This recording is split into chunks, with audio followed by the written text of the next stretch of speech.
Hi everyone. My name is Jerry Wise, and I specialize in helping people to move further in their recovery when they have felt stuck.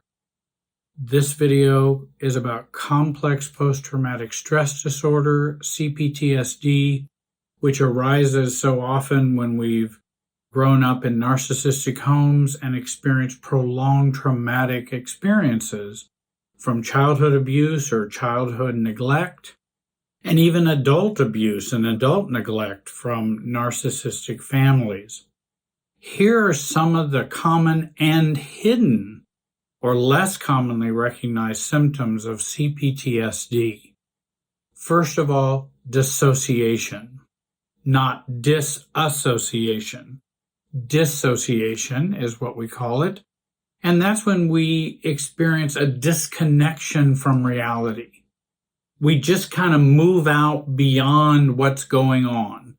Our brain just moves us to another place than where we are right now. And it is different than psychosis, but I'm not going to get into all of that right now. I just want to talk about how we emotionally move beyond reality and to cope with overwhelming emotions. I know when I have felt overwhelmed, I just kind of brown out, kind of move beyond where I am right now. It's that mild zoning out to even more severe dissociative episodes. And that is experienced by many people who have grown up in narcissistic families and with narcissistic parents. Number 2, emotional dysregulation. We have difficulty in kind of regulating our emotions. We might have mood swings. We might feel numb. We have trouble identifying, expressing our emotions appropriately. And that's emotional dysregulation. That's common with CPTSD. Number 3, chronic shame and guilt. Many survivors of childhood abuse carry an enduring sense of shame and guilt. Even and certainly they're not responsible for the abuse that they experience, but this can cause difficulties in identifying and expressing feelings. And I think getting help with that is so important. I want to mention I also have a program that I list down below, which is Your New Road to Self, which is a program of 6 modules as well as a years-long work of doing group sessions with me on a monthly basis. And this can help you, move you, and help you continue to recover from CPTSD. So chronic shame and guilt is another common problem. Dysregulation and shame and guilt.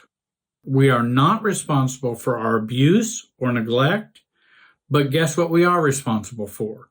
Our recovery. And I think that's an important responsibility. And the new road to self is taking charge of your new self. Number 4, self-harming behavior is often or sometimes comes with CPTSD. We may engage in self-destructive behavior. Self-destructive of our relationships. We might wish to harm ourselves, substance abuse, risky sexual behavior as a way to cope with emotional pain. And that's not something we want to overlook. And if you experience that, I want you to get in and get some help for yourself. Number 5, perfectionism. The drive for perfectionism can stem from the need to gain some control when we grew up in chaos. And narcissistic homes can be very chaotic, and an abusive environment can be very chaotic as well. And this can lead to success in some areas. It can also be highly distressing and contribute to anxiety. So perfectionism can help us do amazing things in the world. There are people that have really achieved a lot because of their CPTSD, but then it also contributes to lots of anxiety or distress in our lives. Number 6, chronic physical health problems. Prolonged exposure to stress and trauma problems can also result in cardiovascular conditions, autoimmune difficulties, lots of things that can affect us physically and create health problems for us. Number 7, avoidance. Avoidance behaviors can include avoiding people, places, or situations that may remind us of our individual trauma experiences, which can lead us to social isolation, difficulty in forming relationships. Avoidance can be a sign of CPTSD. Number 8, impaired self-identity. Survivors of childhood abuse may struggle with forming a clear sense of self, and that's something I really specialize in, helping those who have had difficulties in them developing their own sense of self as a result of growing up with CPTSD.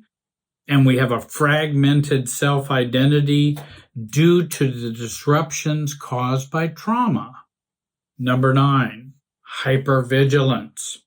Constantly being on a high alert, vigilant for potential threats, is a common response to trauma. Once you've been traumatized, you then become hypervigilant. I know I was traumatized by a break-in at my home and robbery and physical violence from the 3 perpetrators who broke in my home and was assaulting my mother and myself. And this can lead to hypervigilance or for potential threats. Then I see this threat potential everywhere. I have difficulty falling asleep because I have to be on a hypervigilant watch to make sure this doesn't happen again.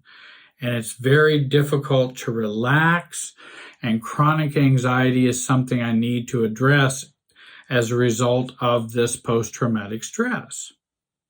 Number 10, difficulty with trust. Individuals with CPTSD may have difficulty trusting others. Anyone who's gone through PTSD and CPTSD, a more chronic type of trauma that we've experienced, creates trust issues. And we may have difficulty forming and keeping and maintaining healthy relationships because of that trust that has been broken. And number 11, somatic symptoms. Somatic means the body.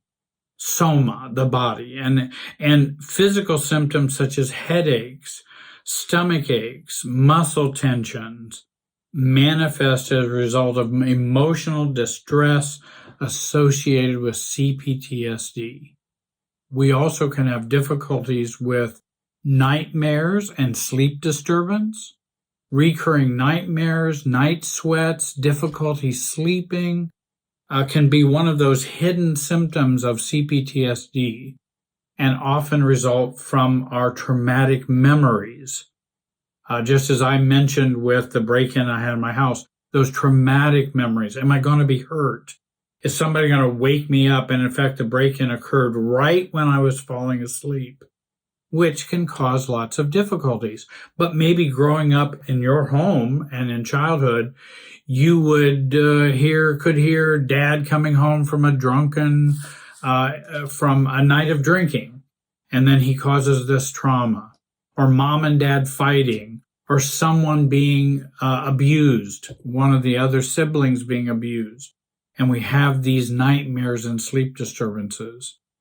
13, we have flashbacks, where we feel like we're reliving that trauma event again. And then 14, attachment issues. Childhood abuse can affect an individual's ability to form secure attachments with others, leading to problems in forming and maintaining healthy relationships.